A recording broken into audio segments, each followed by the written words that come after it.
श्री स्वामी समर्थ. जय जय स्वामी समर्थ. तर मंडळी, अवधूत चिंतन गुरुदेव दत्त. तर मंडळी, ज्यांनी अखंड सृष्टी निर्माण केली ते तिन्ही देव ब्रह्मा, विष्णू आणि महेश म्हणजेच गुरुदेव दत्तात्रेय. ही तिन्ही ताकद एकत्रित या ठिकाणी झाली आणि गुरु दत्तात्रेयांचा अवतार श्री नृसिंह सरस्वती महाराज. तर मंडळी, श्री गुरूंचं जे वास्तव्य आहे सगळ्यात जास्त गाणगापूर क्षेत्री. गाणगापूर क्षेत्र म्हणजे त्यांची कर्मभूमी दत्तप्रभूंची.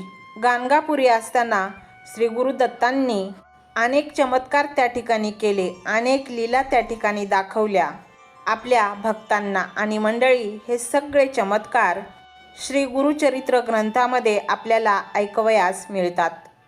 या ग्रंथातली प्रत्येक ओवी सांगते की भक्ताने भक्ती करावी तरी कशी, एकनिष्ठ भक्ती करावी कशी आणि जीवाने जीवन जगावे कसे. मंडळी, श्री गुरु म्हणजे गुरूंचे गुरु. आणि याच गुरुचरित्रामधील अध्याय क्रमांक 46 याच्यामध्ये एक सुंदर अशी गोष्ट आहे मंडळी. ती गोष्ट आहे एका शेतकऱ्याची. श्री गुरूंनी त्या ठिकाणी दाखवलेला चमत्कार, शेतकऱ्याला ती सुंदर अशी गोष्ट आपण या व्हिडिओमध्ये ऐकणार आहोत. खरीखुरी मंडळी, हा जो अध्याय आहे, जसा पाहावा तसा देव, म्हणजेच जशी आपली भक्ती असेल तसाच देव आपल्याला पावतो. मंडळी, आपण जुन्या लोकांचे पाहतो मंडळी, पाठीमागचा इतिहास, की आपली लोक दगडालाही देव मानणारी, की दगडात माझा देव आहे. मंडळी, त्या ठिकाणी भाव महत्त्वाचा असतो, इच्छाशक्ती महत्त्वाची असते. आणि हीच इच्छाशक्ती असावी कशी भक्तीच्या बाबतीत, हेच श्री गुरूंनी ह्या गुरुचरित्रामध्ये सांगितले आहे. आणि म्हणूनच मंडळी, ही सुंदर अशी कथा नक्की शेवटपर्यंत ऐका. ही कथा ऐकल्यानंतर दुःख, दारिद्र्य आपल्या घरामधलं निघून जाईल आणि धनसंपत्ती आपल्या घरामध्ये येईल, लक्ष्मी आपल्या घरामध्ये येईल. तर मंडळी, श्री गुरु गाणगापुरात असताना त्यांची ख्याती सर्वत्र पसरली होती. आणि मंडळी, त्याच गाणगापुरात पर्वतेश्वर नावाचा एक गरीब शेतकरी राहत होता. तो प्रामाणिक होता आणि तो श्री गुरूंचा परमभक्त होता. अगदी मनापासून भक्ती तो श्री गुरूंची करायचा, मनोभावे सेवा करत होता. त्याचा एक नियम होता की तो सकाळी लवकर उठायचा आणि लवकर उठून आंघोळ करण्यासाठी भीमा आणि अमरजा या नदीच्या संगमावर जायचा. परंतु मंडळी, संगमावर जाताना त्याच्या रस्त्यामध्ये त्याचे शेत असायचे.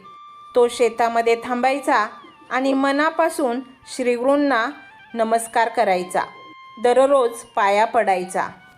नंतर संगमावर जायचं, आंघोळ करायची आणि गुरूंचं नामस्मरण करून घरी परत यायचं. असा नित्यनियम त्याचा चालला होता. नित्यनियम दररोजचा, की लवकर उठायचं, शेतामध्ये जायचं आणि गुरु त्यांना तिथे दिसायचे. गुरु तिथेच होते मंडळी. वाऱ्याच्या वेगाने तो पळत जायचा आणि गुरूंच्या पायाशी तो नतमस्तक व्हायचा.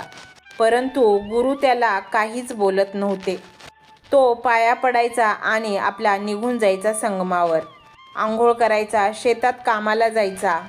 दिवसामागून दिवस चालले होते. असे बरेच दिवस निघून गेले आणि तो एके दिवशी संगमावर जाताना गुरूंच्या पाया पडला. आणि त्यावेळी गुरु त्याच्याबरोबर बोलले. गुरूंनी त्याला विचारले की तू नित्यनियमाने मला नमस्कार करतो, हे कष्ट का बरे तू घेतोस? तुझी काय इच्छा आहे, सांग ना रे मला.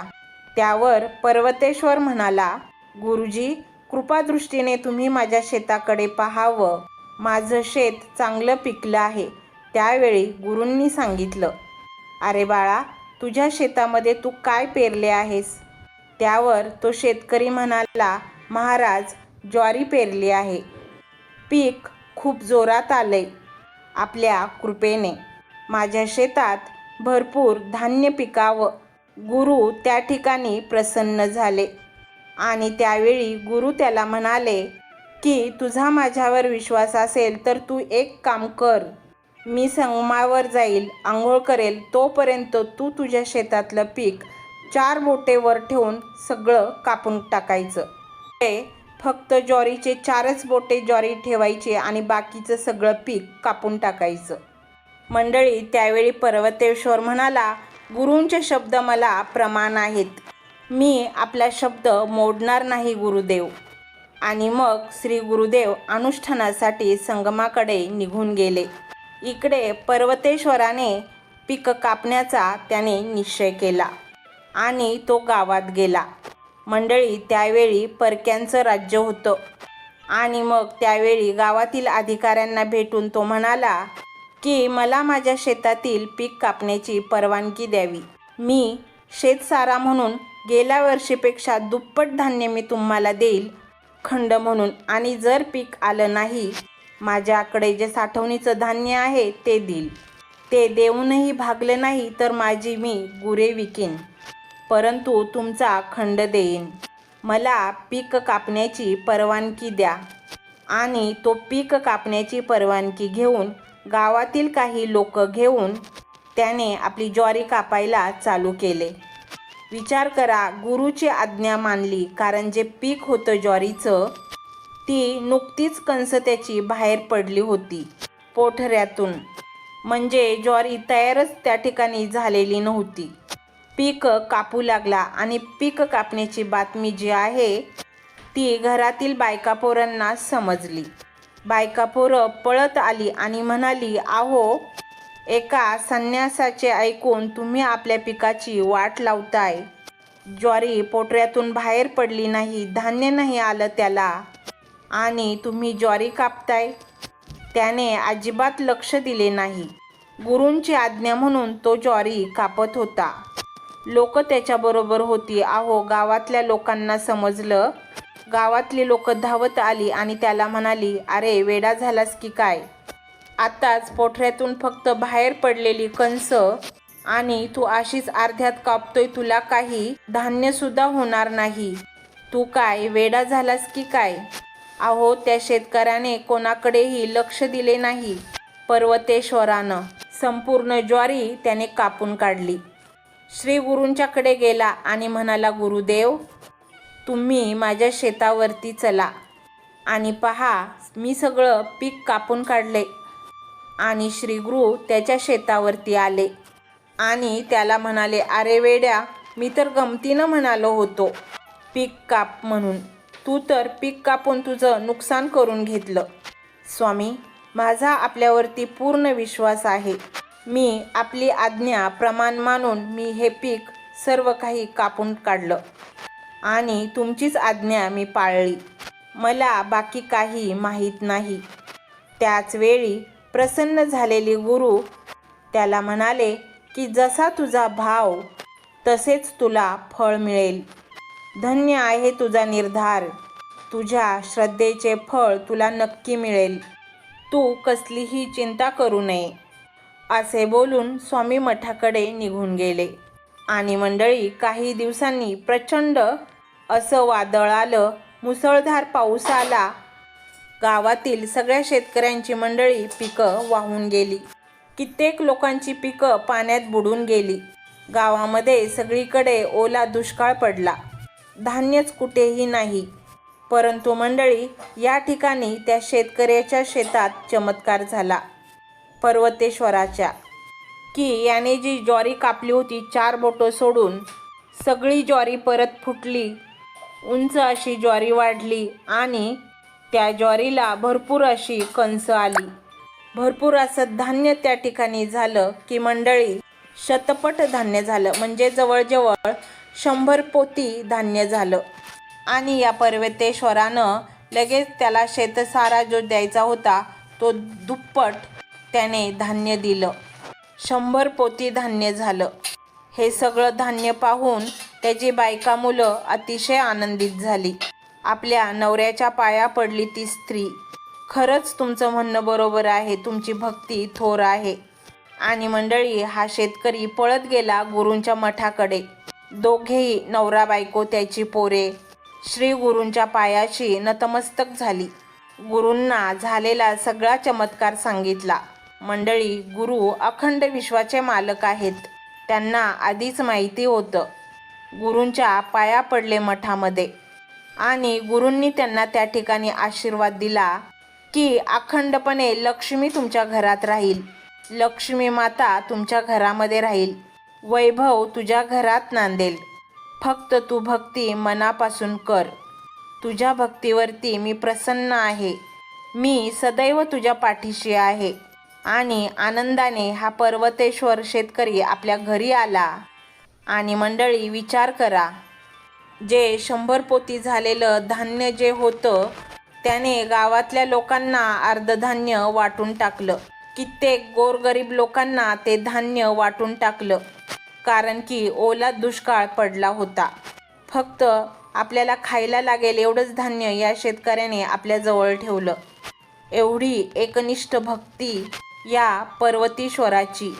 आणि मंडळी, ही पवित्र अशी कथा शुद्ध योगींनी नामधारकाला सांगितले आणि म्हणाले की श्री गुरुचरित्राचं महात्म्य असं आहे की गुरूंच्या वरती जर दृढ विश्वास ठेवला आणि भक्ती प्रामाणिक असेल तर त्याचे दारिद्र्य दुःख पळून जाते गुरूंची भक्ती केल्यानंतर. म्हणून गुरूंची सेवा अगदी मनापासून करा. मंडळी, ही जी गोष्ट आहे, हा जो चमत्कार घडलेला आहे, हा गुरुचरित्रातील 46वा अध्याय, याच्यामध्ये याची सविस्तर माहिती आहे. तर मंडळी, देवाची भक्ती जर आपण मनापासून केली, श्री गुरूंची भक्ती मनापासून केली ना, तर कितीही संकट तुमच्यावर येऊ द्या, ती संकट वाऱ्यासारखी उडून जातील आकाशात. अशी गुरूंची शक्ती आहे, ताकद आहे. मंडळी, गुरूंचा महिमा आहे. कारण ज्या गुरूंची तुम्ही भक्ती करत आहात त्या ठिकाणी तिन्ही देव आहेत, ब्रह्म, विष्णू आणि महेश. आणि ज्या ठिकाणी विष्णू आहेत मंडळी, म्हणजे गुरु दत्तात्रेय म्हणजे विष्णू आहेत मंडळी. आणि ज्या ठिकाणी भगवान विष्णू आहेत, गुरु दत्तात्रेय आहेत, त्या ठिकाणी लक्ष्मी निश्चित आहे. ब्रह्मदेव आहे, तिथे सरस्वती माता आहे. अखंड विश्व निर्माण करणारे देवादिदेव महादेव, त्या ठिकाणी आदिमाया शक्ती आहे. तर मंडळी, गुरूंची भक्ती अगदी मनापासून करा, निसंकोच मनापासून भक्ती करा. झोकून द्या आयुष्य आपल्या गुरूंच्या पायाशी, सगळी संकट दूर होतील. तर मंडळी, हा स्वामीमय व्हिडिओ तुम्हाला कसा वाटला हे कमेंटमध्ये नक्की सांगा. कमेंटमध्ये श्री स्वामी समर्थ लिहायला अजिबात विसरू नका. मंडळी, चॅनलला सबस्क्राईब करायचे आहे आणि व्हिडिओला लाईक देखील करायचे आहे. मंडळी, हा मंत्र मोबाईलवर लावायचा आहे. डोळे घट्ट मिटून घ्यायचे आहेत. डोळ्यांसमोर स्वामींची मूर्ती आणायची आहे आणि स्वामींना प्रार्थना करायची आहे. हे स्वामी महाराजा, माझे हे संकट दूर कर, माझी ही इच्छा पूर्ण कर, माझे कुटुंब सुखासमाधानाने राहू देत. मंडळी, स्वामी हे भक्तवत्सल आहेत. ते भक्तांवर खूप प्रेम करतात. त्यांनी आपल्या भक्तांना बाळ मानलेले आहे आणि आई बाळाची इच्छा तर पूर्ण करणारच. त्यामुळे स्वामी तुम्हाला नक्कीच मदत करतील. मंडळी, एवढं सगळं करायला अर्धा मिनिट खूप झाला आणि एवढा वेळ तर तुमच्याकडे असेलच. बाकीचा सर्व व्हिडिओ तुम्ही मोबाईलवर सोडून द्या. तो त्याची पॉझिटिव्हिटी पसरवत राहील. तुम्ही दैनंदिनी कामं करता करता त्या मंत्राचे श्रवण करा आणि मनातल्या मनात जप देखील करा. फायदा नक्कीच होईल. तर पाहूया तो शक्तिशाली रहस्यमय मंत्र काय आहे. तो मंत्र असा आहे.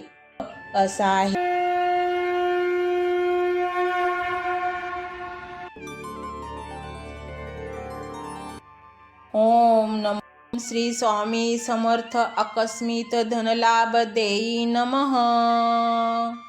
ओम श्री स्वामी समर्थ अकस्मित धनलाभ देई नमः. ओम श्री स्वामी समर्थ अकस्मित धनलाभ देई नमः. ओम श्री स्वामी समर्थ अकस्मित धनलाभ देई नमः. ओम श्री स्वामी समर्थ अकस्मित धनलाभ देई नमः. श्री स्वामी समर्थ अकस्मित धनलाभ देई नमः. ओम श्री स्वामी समर्थ आकस्मिक धनलाभ देई नमः। ओम श्री स्वामी समर्थ आकस्मिक धनलाभ देई नमः। ओम श्री स्वामी समर्थ आकस्मिक धनलाभ देई नमः। ओम श्री स्वामी समर्थ आकस्मिक धनलाभ देई नमः। श्री स्वामी समर्थ आकस्मिक धनलाभ देई नमः। ओम श्री स्वामी समर्थ आकस्मिक धनलाभ देई नमः। ओम श्री स्वामी समर्थ आकस्मिक धनलाभ देई नमः। ओम श्री स्वामी समर्थ आकस्मिक धनलाभ देई नमः। ओम श्री स्वामी समर्थ आकस्मिक धनलाभ देई नमः। श्री स्वामी समर्थ आकस्मिक धनलाभ देई नमः।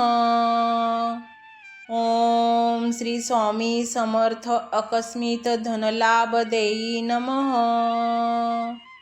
ओम श्री स्वामी समर्थ आकस्मिक धनलाभ देई नमः। ओम श्री स्वामी समर्थ आकस्मिक धनलाभ देई नमः। ओम श्री स्वामी समर्थ आकस्मिक धनलाभ देई नमः। श्री स्वामी समर्थ आकस्मिक धनलाभ देई नमः। ओम श्री स्वामी समर्थ आकस्मिक धनलाभ देई नमः। ओम श्री स्वामी समर्थ आकस्मिक धनलाभ देई नमः। ओम श्री स्वामी समर्थ आकस्मिक धनलाभ देई नमः। ओम श्री स्वामी समर्थ आकस्मिक धनलाभ देई नमः। श्री स्वामी समर्थ आकस्मिक धनलाभ देई नमः। ओम श्री स्वामी समर्थ आकस्मिक धनलाभ देई नमः। ओम श्री स्वामी समर्थ आकस्मिक धनलाभ देई नमः। ओम श्री स्वामी समर्थ आकस्मिक धनलाभ देई नमः। ओम श्री स्वामी समर्थ आकस्मिक धनलाभ देई नमः। श्री स्वामी समर्थ आकस्मिक धनलाभ देई नमः। ओम श्री स्वामी समर्थ आकस्मिक धनलाभ देई नमः। ओम श्री स्वामी समर्थ आकस्मिक धनलाभ देई नमः। ओम श्री स्वामी समर्थ आकस्मिक धनलाभ देई नमः।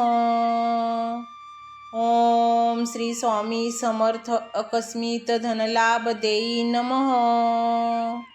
श्री स्वामी समर्थ आकस्मिक धनलाभ देई नमः।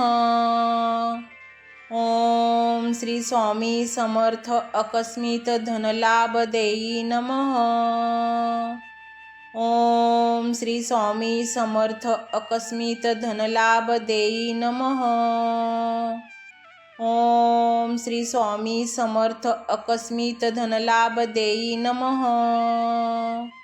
ओम श्री स्वामी समर्थ आकस्मिक धनलाभ देई नमः।